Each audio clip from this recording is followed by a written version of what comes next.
Assalamualaikum Sobat Football United. Ruben Amorim sudah datang di Manchester United, sedang menantikan izin kerjanya. Staf kepelatihan juga akan segera datang. Ruben Amorim ini ditunjuk langsung oleh Ineos, sehingga ya inilah sebenarnya manajer, atau posisinya saat ini namanya adalah head coach ya. Tentu saja ada wewenang yang berbeda, tapi dia ini adalah orangnya Ineos.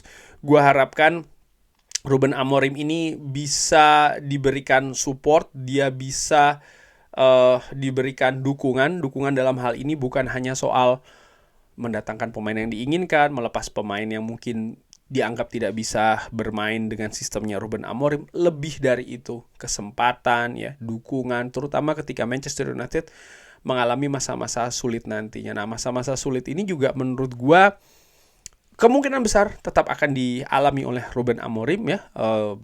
Apakah musim depan atau kemungkinan besar musim ini. Bagaimana dia datang di tengah musim ini bukan hal yang mudah. Manchester United misalnya tidak terbiasa bermain dengan 3 back. Manchester United misalnya, para skuadnya kali ini belum tahu nih gaya permainan apa yang Ruben Amorim akan terapkan. Namun yang pasti mereka belum pernah ya bermain dengan Ruben Amorim, dengan sistem Ruben Amorim. Artinya akan ada adaptasi. Dan tantangannya adalah adaptasi ini dilakukan dengan musim yang masih berjalan.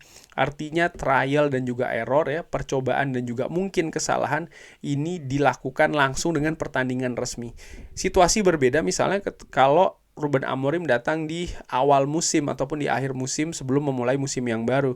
Dia bisa menerapkan sistem permainan yang dia inginkan, dia bisa menguji cobakan dalam preseason, tapi dengan situasi saat ini nampaknya tidak mungkin. Sehingga menurut gua sebagai fans Manchester United juga harus atur-atur nih ya, ekspektasinya seperti apa di Manchester United khususnya untuk musim ini. Fans Manchester United juga kalau gue baca ada beberapa ini yang mungkin agak sedikit skeptis terkait dengan situasi saat ini, melihat apa yang terjadi dalam 11 tahun belakangan di mana Manchester United rata-rata ya 2 musiman ya ini melakukan pergantian pelatih. Belum ada manajer ataupun pelatih yang selamat bisa selesai musim ketiganya. Yang terakhir Erik ten Hag pun juga nggak sampai 3 musim ya, baru memasuki musim ketiga ini selesai. Ole Gunnar Solskjaer pun juga demikian. Jadi masih ada semacam kayak apa ya, kesulitan lah menurut gue, tantangan besar untuk bisa melewati musim ketiga dari Manchester United. Yang uniknya Ruben Amorim kontraknya ini adalah 3 tahun plus 1 tahun opsi. Nah, ada banyak harapan, ada banyak optimisme juga di sisi lain melihat apa yang dilakukan Ruben Amorim di Sporting. Dia nampaknya akan memberikan warna berbeda Manchester United di atas lapangan. Permainan tentu saja diharapkan pun juga lebih menarik, lebih jelas polanya, dan hasilnya juga diharapkan bisa positif. Di sampingnya seperti gua katakan ya, faktor terbesarnya adalah dia ini adalah orang dari Ineos. Dia diharapkan bisa mengimplementasikan rencana-rencana dari Ineos, yang salah satunya seperti yang dikatakan oleh Omar Berada adalah untuk bisa juara di tahun 2028, Project 150. Itu yang dikatakan oleh Omar Berada. Gua sendiri secara ringan amatiran selalu optimis, selalu positif setiap kali ada pelatih atau manajer baru yang masuk di Manchester United. Di samping tentu saja siapapun yang masuk mendapatkan 110% dukungan dari gue ya. Dan gue sering dikatakan sebagai pengacara ini dan itu, pengacara Ten Hag, sebelumnya pengacara Ole Gunnar Solskjaer, sudah sangat terbiasa. Jadi menurut gue malah bagus ya, ini menunjukkan bahwa komitmen gue untuk memberikan dukungan 110% kepada manajer Manchester United atau saat ini head coach Manchester United itu juga sudah bisa tertangkap dengan bagus. Ketika mereka tidak ada atau melakukan sesuatu kesalahan atau ketidakpastian tentang cara bermain misalnya ya, pilihan dan lain-lain, kritikan tentu saja akan mengalir. Tapi kritikan juga ada batasnya, jangan sampai serangan. Kenapa? Pada dasarnya supporter, asal katanya adalah support, mendukung. Sangat aneh kalau ada supporter tapi justru mencaci maki bagian penting dari klub atau timnya sendiri. Dalam hal ini adalah head coach. Nah, gue sendiri memiliki 5 alasan kenapa Ruben Amorim gue nilai bisa sukses di Manchester United. Poin nomor 1, dia adalah pilihan langsung manajemen. Dan ini ternyata sudah berlangsung dari musim panas kemarin, di mana pihak dari Manchester United sudah memulai pembicaraan dengan Ruben Amorim, di mana pada saat itu Manchester United juga sedang membuka kemungkinan untuk mengganti Erik ten Hag. Jadi Ruben Amorim ini sudah masuk radar dari Manchester United. Ini bukan keputusan jangka pendek, bukan juga keputusan terburu-buru yang dilakukan oleh manajemen Manchester United. Mereka sudah bersiap untuk menarik Ruben Amorim ketika memang ada pergantian manajer di Manchester United, dan itu yang terjadi. Bahkan manajemen Manchester United juga menunjukkan dukungannya dengan membayar lebih banyak dari angka transfer yang diinginkan oleh Sporting CP untuk bisa memotong atau memangkas notice period dari Ruben Amorim dari 30 hari menjadi hanya sekitar 10 atau 11 hari. Lalu juga bagaimana staf kepelatihan yang didatangkan oleh Ruben Amorim. Dia mengajukan syarat, staf full datang ke Manchester United, manajemen mensupport, ya, datangkan mereka semua ke Manchester United. Konsekuensi lainnya tentu saja staf kepelatihan yang sudah ada saat ini diselesaikan di Manchester United, dan nama-nama itu sebenarnya juga baru datang sebenarnya dari musim panas kemarin. Artinya kembali lagi bahwa Ruben Amorim ini adalah pilihan langsung dari manajemen, dan sejauh ini support itu ditunjukkan dengan maksimal. Lalu nomor 2, Master of Communication. Dia piawai, dia memiliki skill, dia memiliki atribut dalam hal komunikasi. Dan menurut gua ini krusial. Gua melihat bisa jadi inilah yang menjadi faktor penghambat Erik ten Hag di Manchester United. Seperti kayak pelatih-pelatih sebelumnya ataupun manajer-manajer sebelumnya, gua menilai Erik ten Hag sebenarnya juga memiliki kompetensi. Tapi di sisi lain gua menilai salah satu faktor besar kenapa Erik ten Hag ini tidak sukses ya di Manchester United sehingga dia harus selesai adalah komunikasi, di mana bahasa Inggris ini bukan bahasa utama dari Erik ten Hag. Sebenarnya ini juga sama dengan Ruben Amorim, hanya saja gua menilai apa yang ditunjukkan di Sporting. Jadi komunikasi ini bukan hanya soal berbicara saja, tapi apa yang ingin diutarakan. Gua menilai Ruben Amorim yang ketika selesai di Sporting, para pemain nampak sangat kehilangan, staff sangat kehilangan, supporter sangat kehilangan, media juga sangat kehilangan. Ini menunjukkan bagaimana Ruben Amorim memiliki kemampuan komunikasi yang bagus.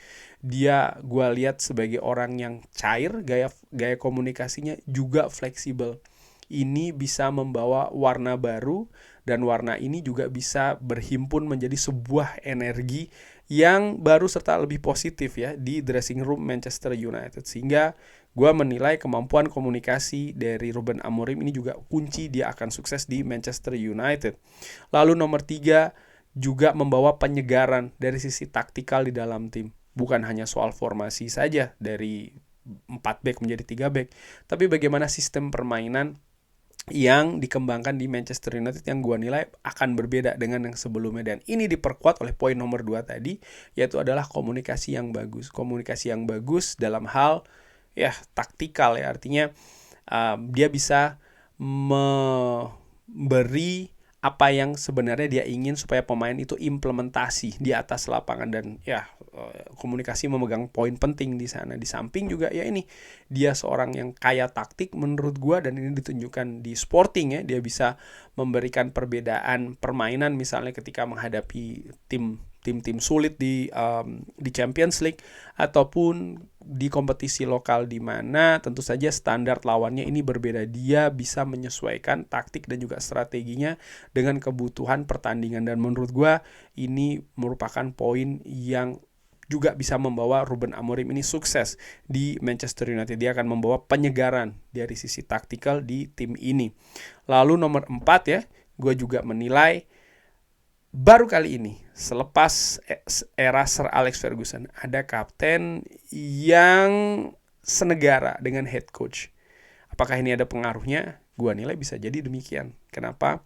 Kapten ini merupakan kepanjangan tangan dari manajer ataupun head coach di atas lapangan. Head coach ataupun juga manajer atau pelatih, mereka memberikan instruksi dari pinggir lapangan. Mereka mempersiapkan tim sebelum tim ini hadir di lapangan pertandingan. Tapi kapten, dialah yang memimpin rekannya di atas lapangan. Dia juga yang membawa tim ini bisa tampil sesuai dengan instruksi dari para pelatih. Jadi dia memegang peran yang penting. Selama ini ya Manchester United bisa jadi ya ada hal yang tidak segaris antara pelatih atau manajer dengan kaptennya. Itu bisa saja terjadi. Karena kalau kita melihat misalnya apa yang terjadi di atas lapangan, sering sekali ya Bruno Fernandes ini bermain tidak dalam posisinya. Bruno Fernandes yang merupakan salah satu pemain vital di Manchester United tidak keluar kemampuan terbaiknya. Ada banyak pertanyaan di sana. Dan gue nilai dengan satu negara, artinya bisa berkomunikasi dengan bahasa yang sama, bisa saling memahami karena faktor kultural serta sosial ya ini juga sama karena mereka datang dari tempat yang sama. Bisa jadi ini akan membantu melancarkan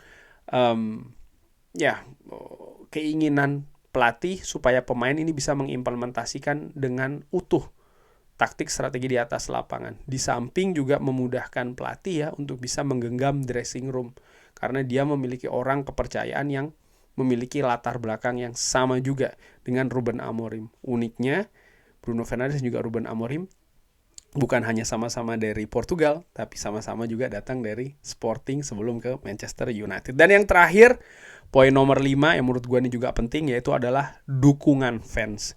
Gue menilai fans tetap tebal dukungannya terhadap Ruben Amorim, dan ini akan memegang peranan yang sangat penting ya. Dengan apa yang terjadi sebelumnya, gonta-ganti manajer dan juga pelatih, gue yakin fans ini akan lebih sabar lagi, akan lebih suportif lagi, dan akan lebih realistis terhadap perjalanan Manchester United di tiap musimnya.